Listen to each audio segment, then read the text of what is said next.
तरह इंटेलिजेंट हो जाते हैं, उनके अंदर सोचने समझने की शक्ति आ जाती है। और सीजर का पहला मिशन भी यही था कि सब चिंपैंजीज मेरी तरह इंटेलिजेंट हो जाएं, तभी हम सब इस जगह से भाग पाएंगे। और वो ऐसा करने में कामयाब हो गया। लेकिन दूसरी तरफ फ्रैंकलिन, जिसका गलती से वो गैस नाक के जरिए अंदर चली गई थी, उसकी डेथ हो जाती है। इसका मतलब ये है कि यह दवा सिर्फ चिंपैंजीज पर असर करती है और इंसानों को यह दवा मार देती है। वहीं सीजर को दिखाया जाता है जो अब बाकी चिंपैंजीज के साथ उस जगह से भागना चाहता है, लेकिन तभी वहां का एक वर्कर जो सब चिंपैंजीज को बहुत टॉर्चर किया करता था वो आ जाता है। और जब वो अपनी करंट वाली स्टिक से उन्हें करंट लगाने की कोशिश करता है तो सीजर उसका हाथ पकड़ लेता है। वो कहता है कि अपने गंदे हाथ मुझसे दूर रखो। और यहाँ पर पहली बार सीजर बोलता है नो। इसके बाद सीजर उसे पंच मारकर वहीं पर गिरा देता है और बाकी सब चिंपैंजीज को आजाद कर देता है। वो वर्कर उठकर एक बार फिर से अपनी इलेक्ट्रिक स्टिक लेकर उनकी तरफ बढ़ता है, लेकिन सीजर उस पर प्रेशर से पानी खोल देता है जिससे उसे करंट लगने से उसकी मौत हो जाती है। इसके बाद सीजर सब चिंपैंजीज को लेकर पास के एक जू में पहुंच जाता है। वो वहां के सभी चिंपैंजीज को आजाद करके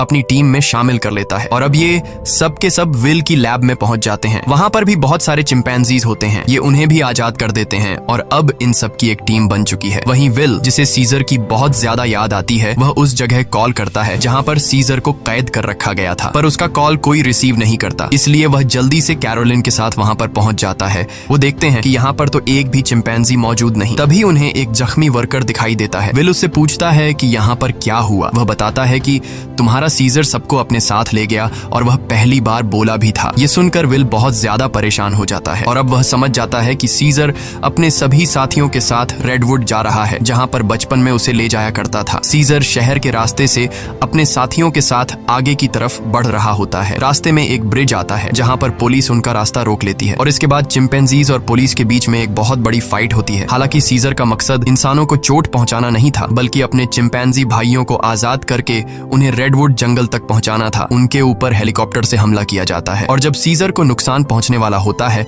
तो तभी वहां पर एक गोरिल्ला हेलीकॉप्टर के ऊपर कूद जाता है और हेलीकॉप्टर को क्रैश कर देता है, जिससे उसकी जान चली जाती है। और तभी वहां पर कोबा नामी चिंपैंजी आता है। कोबा वही चिंपैंजी है जिसकी बॉडी पर लैब में एक्सपेरिमेंट किया गया था, जो उस आदमी को मार देता है जो हेलीकॉप्टर से उन पर गोलियां चला रहा था। यहाँ जब एक गोरिल्ला पुलिस वाले को चीरने वाला था तब सीजर उसे रोक लेता है, क्योंकि सीजर पुलिस वालों को रोकना चाहता था, उन्हें मारना नहीं। अब ये सब के सब ब्रिज को क्रॉस कर रेडवुड पार्क पहुंच जाते हैं, जहां पर विल भी कुछ देर में पहुंच जाता है। वो सीजर को आवाजें देने लगता है। इस दौरान एक दूसरा चिंपैंजी विल पर हमला करने वाला होता है कि तभी सीजर उसे रोकता है। विल सीजर से कहता है कि तुम मेरे साथ घर चलो, नाराजगी छोड़ दो, नहीं तो पुलिस तुम सबको मार देगी। सीजर विल को अपने गले लगाता है और उसके कान में कहता है कि अब यही मेरा घर है। और विल समझ जाता है कि सीजर को उसकी दुनिया मिल चुकी है, वह उसके साथ लौट कर नहीं आएगा। विल सीजर से कहता है ठीक है,